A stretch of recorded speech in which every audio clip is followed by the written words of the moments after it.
What's up, guys? What's going on? I'm Paul. This is Paul in Theology. I'm back, man. We are continuing our study in James. We're in chapter 3, verses 3 through 6 today. So it's just 3 verses. Go ahead and check it out. If you haven't read it yet, stop the tape and then come back and see what we got to talk about it. If you have read it, let's go ahead and jump into it.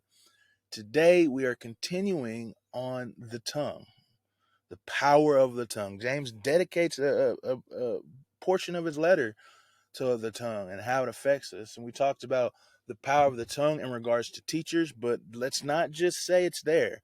We applied it last episode to the general idea of living. And we should do that as we continue here. And so what is James saying? The first question, what is he actually saying about the tongue in regards to how we live?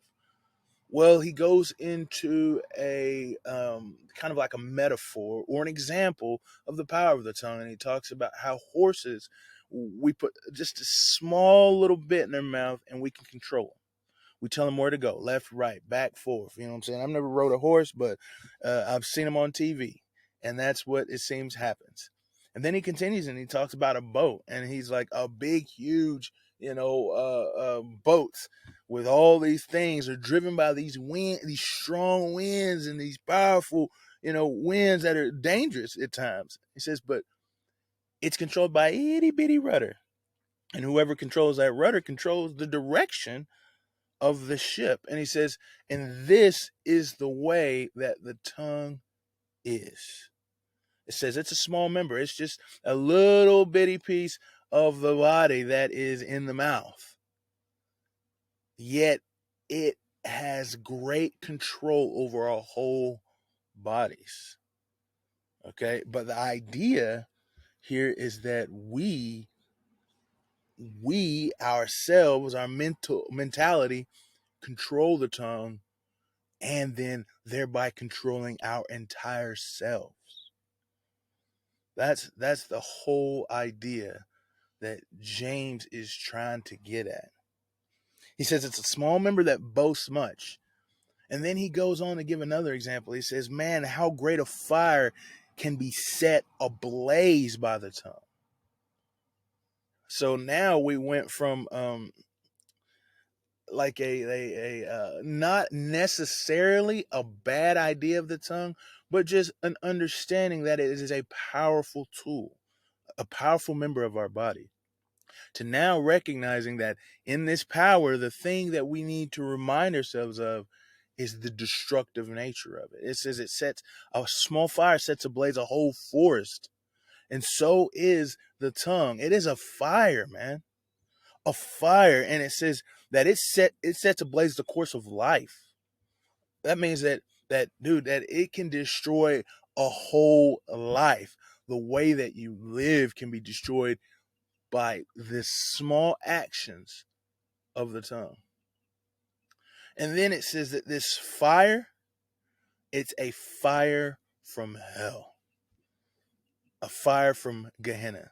So let's do a little side note real quick on the word Gehenna, which I just want to talk about because I don't know if many people know, but Gehenna was actually a place that was, some people say it's like a trash heap that was continually and perpetually on fire, where they threw their fire out, their refuse out, and everything like that. But I think above all, the idea of Gehenna was the fact that that was where there was child sacrifices to Molech, that the people of Israel actually sacrificed their children to the god of Molech in that area. And that is something in which they condemned.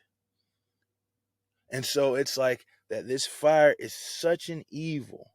It is such a destructive part of the tongue is that it should be condemned, that it should be destroyed. And that's where we get the idea of hell from, is because it is a place where fire burns, the worm never dies, but also it's a place of condemnation, of judgment, of wrath that should be placed upon people.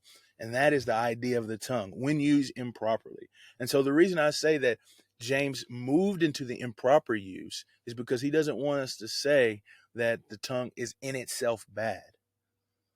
But when used evilly, for evil purposes, it is to be condemned.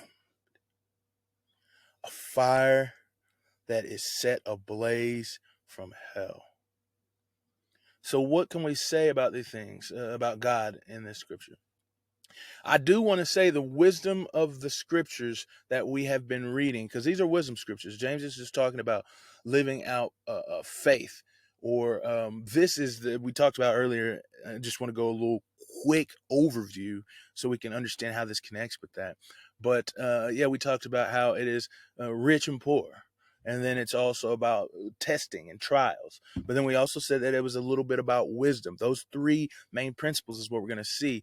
And James is saying that wisdom, which is in the Jewish understanding, the knowledge of God, knowing God, is the beginning of wisdom and knowledge. And then how to appropriate that knowledge in life. That's what wisdom is. And so he is telling us that the tongue, being such a powerful member, those who are wise tame it. That's the action of the wise.